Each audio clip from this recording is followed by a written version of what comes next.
ہماری حکومت تسلیم نہ کی گئی تو دنیا کے لیے مسائل ہوں گے۔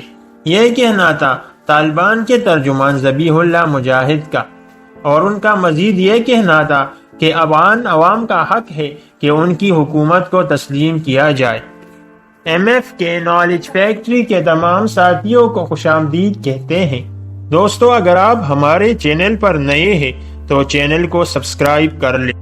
معزز ناظرین، ایک پریس کانفرنس میں طالبان کے ترجمان ذبیح اللہ مجاہد نے کہا، ہمارا امریکہ کو پیغام ہے کہ اگر ہمیں تسلیم نہ کرنے کا عمل جاری رہے گا تو افغانستان میں مسائل جاری رہیں گے۔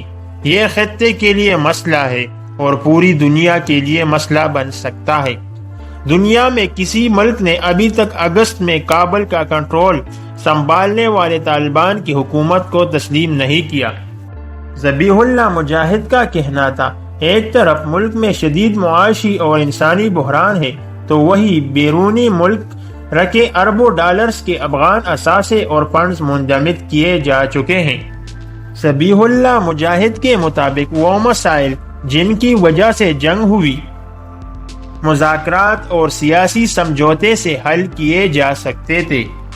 طالبان ترجمان کا مزید کہنا تھا کہ حکومت کو تسلیم کیا جانا افغان عوام کا حق ہے۔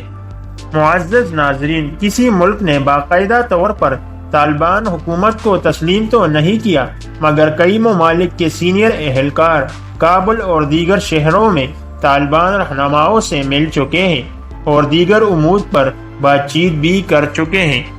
افغانستان کی نئی قیادت کی حالیہ ملاقات ترکمانستان کے وزیر خارجہ راشد مرادوف کے ساتھ تھی، جنہوں نے ہفتے کو کابل کا دورہ کیا تھا۔ ٹویٹ میں ذبیح اللہ مجاہد کا کہنا تھا کہ دونوں فریقین کے درمیان Turkmenistan, Afghanistan, Pakistan Bharat gas pipeline پر کام میں تیزی لانے پر بات چیت ہوئی۔ معزز ناظرین، اس سے قبل گزشتہ ہفتے چینی وزیر خارجہ وانگ یی نے قطر میں طالبان حکام سے ملاقات کی تھی۔ طالبان کے مطابق چین نے افغانستان میں ٹرانسپورٹ کے بنیادی ڈھانچے کی فنڈنگ کا وعدہ کیا اور کابل کی برآمدات کو پاکستان کے ذریعے چینی مارکیٹس تک رسائی دینے کا وعدہ بھی کیا۔ انہوں نے سرحدی گزرگاہوں پر مسائل کے بارے میں بھی بات کی، خاص طور پر پاکستان کے ساتھ اہم گزرگاہ ہے جہاں حالیہ دنوں میں بندشیں رہی اور مظاہرے ہوئے۔ معزز ناظرین، بہت سے ممالک جیسا کہ روس، چین وغیرہ طالبان کے ساتھ سفارتی تعلقات قائم کرنا چاہتے ہیں، لیکن کسی بھی ملک نے باضابطہ طور پر ابھی تک یہ اعلان نہیں کیا۔ پتہ نہیں یہ ممالک کس چیز کا انتظار کر رہے ہیں۔